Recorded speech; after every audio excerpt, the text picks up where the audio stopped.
بے شمار واقعات ہم نے اپنی زندگی میں دیکھے۔ ایک شخص میرے حج کا ساتھی تھا، لندن کی طرف سے آیا تھا، اس نے مجھے کہا کہ مفتی صاحب میرے اوپر اتنا اتنا قرضہ ہے، میں بڑی مشکل سے حج پہ آیا ہوں۔ میں نے اس سے ایک جملہ کہا، میں نے کہا تم جس رب کے در پر آئے ہو دعا مانگو، جانے سے پہلے تمہیں اللہ اتنا دے دے گا کہ تمہارا قرضہ بھی اتر جائے گا اور تمہارے مسائل حل ہو جائے گا۔ اس نے مانگنا شروع کیا، واپسی سے پہلے اس نے خود بتلایا کہ میرے ایک دو سودے ایسے ہو گئے کہ الحمدللہ میرا سارا قرضہ اتر گیا۔ تو بھائی نیت ہو، اور یہ حج کے دن آ رہے ہیں، خاص کر جن پر حج فرض ہو، من اراد الحج فلیتعجل، اس کو جلدی کرنی چاہیے۔ بچیوں کی شادی، فلاں مسئلے، یہ دنیا کے مسئلے بھائی ختم نہیں ہوتے۔ زکوٰۃ کا معاملہ، حج کا معاملہ، جو اللہ کی طرف سے فرض چیزیں ہیں، اپنے ماتحتوں، اپنے آس پاس کے رشتہ داروں پر خرچ کا معاملہ، جہاں اللہ نے ہمیں حکم دیا ہے وہاں ہم یہ نہ سوچیں کہ خرچ کرنے سے کمی ہو جائے گی۔ اگر کمی ہوتی تو کیا ہمارا رب ہمیں حکم دیتا کہ خرچ کرو؟ وہ تو کہہ رہا ہے یہ تو قرض ہے، تم عمرے کر رہے ہو، تم ہمیں قرض دے رہے ہو، تم حج کر رہے ہو، ہمیں قرض دے رہے ہو، اللہ کی راہ میں خرچ کر رہے ہو، ہمیں قرض دے رہے ہو،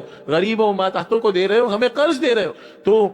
اگلا سبب جو میں عرض کر رہا ہوں وہ پے در پہ عمرے اور حج کرنا، اور اس کی نیت کرنا، اور اس کے لیے سبب اکٹھا کرنے کی کوشش کرنا، اور اس کے لیے دعائیں مانگتے رہنا، اور پھر بلانا تو اس رب کا کام ہے۔ وہاں تو بھائی کوئی اپنی طاقت سے نہیں جاتا، کوئی اپنے پیسوں سے نہیں جاتا، کوئی اپنے عقل سے نہیں جاتا۔ 90%، 80% ایسے غریب آپ کو لگیں گے، اور وہاں وہ کھانے کی بھی لائنوں میں لگے ہوئے ہوتے ہیں، اور ان کو یہ بھی پرواہ نہیں تھی سفر شروع کرنے سے پہلے کہ ہم اس سفر میں کھائیں گے کہاں سے۔ اللہ کروڑوں وہاں اور لاکھوں لوگوں کو جیسے یہاں کھلاتا ہے، وہاں جو اللہ کا مہمان ہو، اللہ کے نبی کا مہمان ہو، کیا اللہ اس کو نہیں کھلائیں گے؟ اگرچہ حکم ہے بغیر توشے کے یہ سفر نہ کرو، وتزودوا، توشہ لے کر جاؤ، جس کے پاس نہیں اس پر فرض ہی نہیں فرمایا، تاکہ وہاں بندوں پر نظر نہ جائے، ایک اللہ پر نظر جائے جس رب کے در پر آئے ہو۔ تو بہرحال ایک یہ نیت بھی اگر مستقل انسان کی ہو، زندگی کا معمول ہو کہ پے در پہ عمرے اور حج کرنے ہیں، تو یہ بھی فقر کو مٹاتا ہے، یہ بھی اسباب رزق میں سے ایک بہت بڑا سبب ہے، اللہ کے خزانوں سے روزی لینے کا یہ بھی ایک بہت بڑا ذریعہ ہے۔ اللہ اپنے فضل سے ہم سب کو بھائی